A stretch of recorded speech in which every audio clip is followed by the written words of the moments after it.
Our honorary co-chair, Senator retired Joseph Day from St. John, Hampton, I guess is where he's actually from.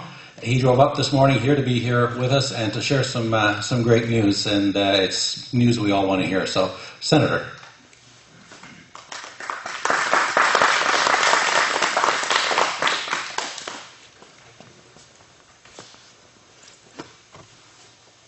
Well, thank you, Kevin. Ladies and gentlemen, thank you all very much for being here and picking the right day. I wasn't sure. I had to get in touch with Kevin to find out which day we finally settled on, because we have bounced around a wee bit on this one. But I certainly understand if there is some confusion. But you are not confused. You were here, and this is excellent. In the New Brunswick Aviation Museum announcement, we had a couple of announcements earlier on. My honorary co-chair Lou Cuppins and I have participated, along with our chair Kevin Anderson, in sort of letting everyone know the various steps that we've taken and that we're continuing to take. Now, the important thing for you to know is that the New Brunswick Aviation Museum wasn't just formed yesterday. It was actually formed July 1st, 2013, and a dedicated team of local volunteers have worked to preserve New Brunswick's fascinating aviation history and received, you can see many of the indications of the history of aviation in New Brunswick. And as we were building the team, and Kevin did virtually all of the legwork in building the team of honorary patrons, including the Lieutenant Governor of the province. It was amazing the number of individuals from across Canada who had spent some time here in New Brunswick. The base here at Chatham and the St. Margaret's Radar establishment were a very important part of aviation history, and the Air Force part of history here in New Brunswick. And when asked, individuals very quickly said yes, I'd be very pleased to lend my name and support to the extent that I can to move this idea ahead. So the idea to build the museum needs a champion, and we have a champion in Kevin Anderson, and I'm really pleased that I'm able to help. I was actually stationed here back when I was at university, and as an officer cadet, I was stationed here back in those days, and we had a few years ago a reunion of people who had spent some time here, and it was very heavily subscribed to, which was excellent. So that's a little bit of the history of the foundation, because we have charitable status, which allows for the issuing of tax receipts for income tax purposes if you're interested in making a donation of one way or another. And we can talk more about that later on. But today I would just like to let you know where we are, and thanks to the 3 levels of government, and 3 levels being municipal, provincial and federal levels of government, and the generosity of the Beaverbrook Canadian Foundation, and that I'm very pleased that Beaverbrook Foundation are part of the efforts going on here in this exciting development. In addition to Beaverbrook Foundation, there's also the Royal Canadian Air Force Association Trust Fund, which has helped us out with funding, and a number of individual supporters who believe in this project. We are now have all the funding in place to complete the feasibility study and our initial design work. And that is a major accomplishment, and the research and design work is underway. The feasibility study actually began on October 12th of just last month by Mr. George Quigley of Ad Astra Research and Design in St. John. And George is here, and he would be very pleased to answer any questions you might have as to his role with Ad Astra Research and Design. Spitfire Design Company of Moncton will be developing the initial design plans. And their president, Monsieur Denis Arsenault, is here. Merci, Denis. Merci d'être là. And he likewise would be pleased to participate in any questions that you might have. He can explain his role. And these are important roles, that critical steps that must take place.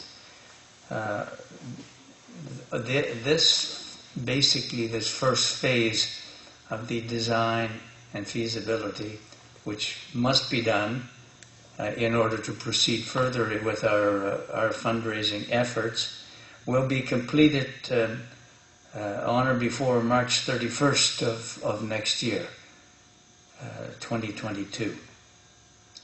And the next steps will be, after that, will be to complete finalized technical drawings, get tenders for construction, raise the funds needed to complete that work.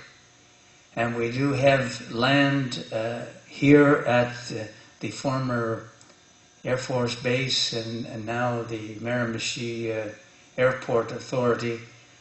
We do have land where the facility will be built in due course. So, thanks to the Miramichi Airport Commission for providing us with the land on which to build, and that is very much appreciated.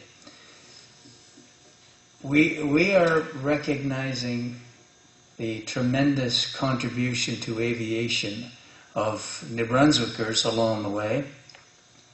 We're not just a museum in the traditional sense of which is wonderful to preserve some of these relics and reproductions of World War I flying aircraft, but also to look to the future and how do we stimulate the interest in aviation in youth.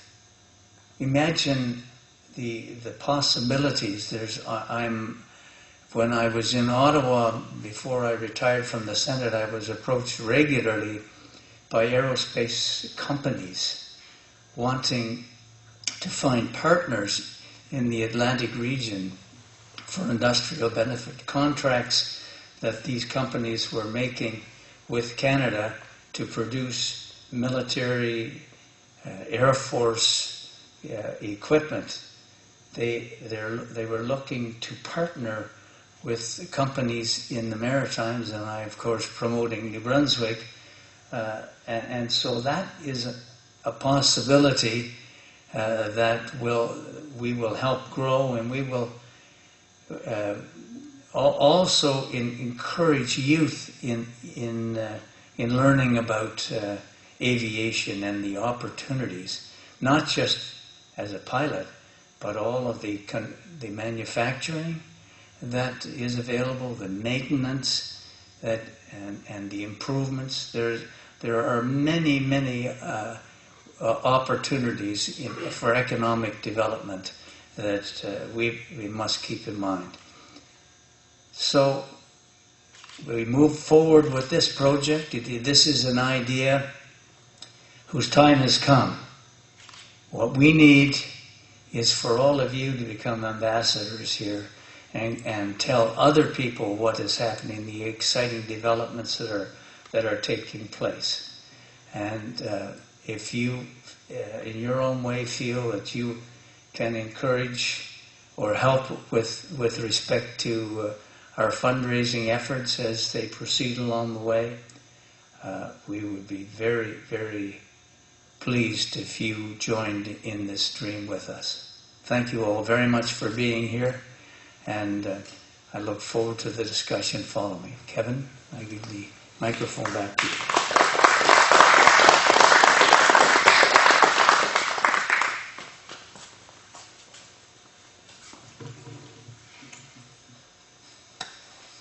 Thank you very much, Senator.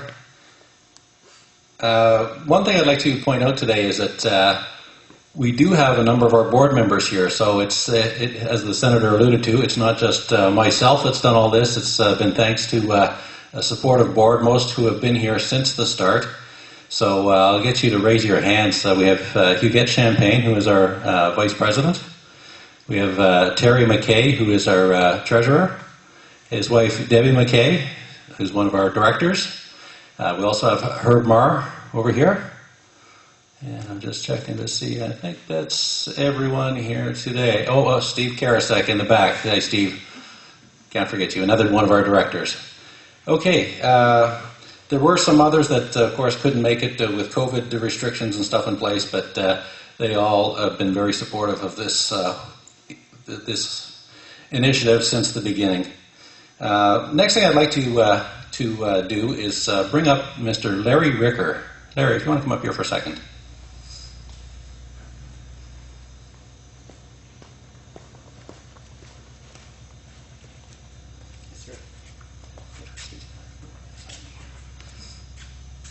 Okay, so for those of you who don't know Larry, Larry has been the owner and pilot of this airplane that we're standing right beside. And he wasn't expecting to be here today, so he was up on Thursday, and he donated this aircraft to us. It now officially belongs to the New Brunswick Aviation Museum. Thank you very much, Larry.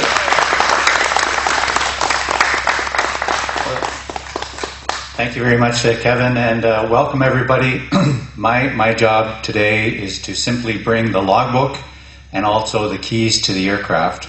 And I just want to say quickly, it's our great pleasure, myself and my wife Lucy Bernier, to donate this aircraft. We realize the importance of the work that Kevin, the board, and all the associated representatives, people involved, volunteers are doing here. This is an important project, and it's being moved forward by an amazing leader here to my right, who has a vision and the strength to carry through on his mission. So we're delighted. We're certainly, this is not the last time that you will see me, hopefully. We plan to come back and support the museum, including flying the aircraft. We're excited that the aircraft will be continuing to fly. There's no better way to represent the past than to have a piece of, the replica of that World War I airplane that was used in France during the Battle of Vimy Ridge, actually flying, making noise, and inspiring new people to become a part of the aviation adventure. So it's our pleasure. Thank you.